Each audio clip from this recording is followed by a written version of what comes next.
ममता बनर्जी ने कहा बंगाल तोड़ना आसान नहीं, तो मिथुन दा ने किया पलटवार, कह दिया कि 38 विधायकों से पूछ कर देख लीजिए। तो क्या बंगाल में खेला होबे और क्या उद्धव की तरह जाएगी ममता बनर्जी की कुर्सी? लेकिन सबसे बड़ा सवाल ये कि बीजेपी के निशाने पर वो कौन से 4 राज्य होंगे जहां पर राजनीतिक खेल हो सकता है। बताएंगे आपको हर एक सवाल का जवाब, क्योंकि एक सिर्फ पश्चिम बंगाल नहीं बल्कि 4 राज्य ऐसे हैं जहां पर बीजेपी की नजर है। मगर ये बहस कहां से और क्यों शुरू हुई और क्यों बीजेपी के नेता मिथुन चक्रवर्ती अचानक मीडिया के सामने आए और इतना बड़ा दावा कर दिया कि हर कोई ये पूछने लगा कि क्या मिथुन दा बंगाल के शिंदे बनने वाले हैं। पहले सुनिए मिथुन दा ने क्या कुछ कहा, फिर आपको बताते हैं आखिर किन किन राज्यों में कमल खिल सकता है। 38টা তৃণমূল এমএলএ আমাদের সঙ্গে খুব ভালো সম্পর্কে আছে, তার মধ্যে 21 জন আমার সঙ্গে ডাইরেক্ट। वैसे कहने वाले दबी जुबान में कह रहे हैं कि इस बात का अंदेशा दीदी को पहले ही लग चुका था। शायद इसलिए महाराष्ट्र में उद्धव ठाकरे की कुर्सी जब गई तो ममता बनर्जी बेचैन हो उठी।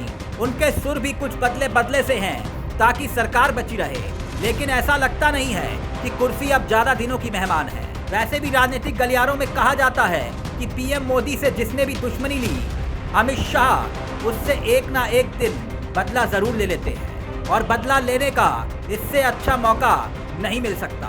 वैसे मिथुन के बयान सुनने के बाद टीएमसी उन्हें मानसिक रूप से बीमार बता रही है, लेकिन बीजेपी के सियासत का ये स्टाइल रहा है कि पहले नेता बयान देता है, फिर उसके बाद बवाल होता है और देखते ही देखते अमित शाह के इशारे पर फैसला ले लिया जाता है और फिर उसके बाद सबकी बोलती बंद।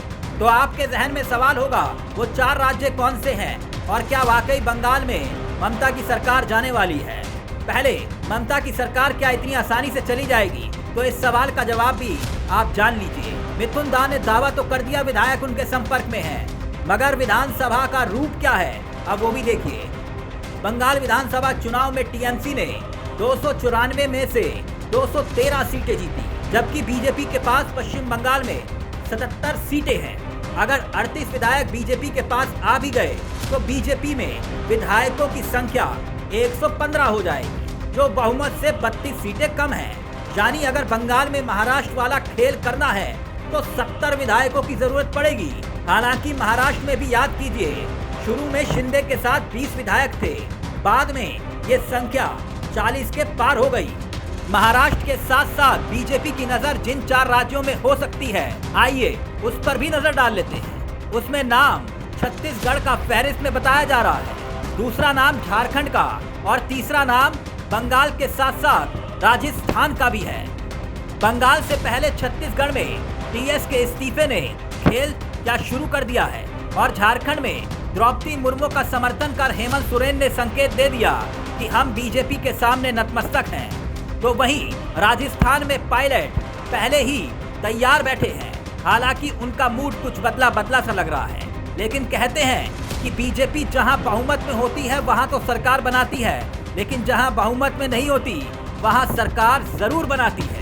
अब देखना ये होगा कि क्या पश्चिम बंगाल में बीजेपी सरकार बना लेती है या ममता बीजेपी के चक्रव्यूह को तोड़कर अपनी कुर्सी बचा लेती है और बाकी बचे 3 राज्य छत्तीसगढ़, झारखंड और Rajasthan. Bureau report, news world India.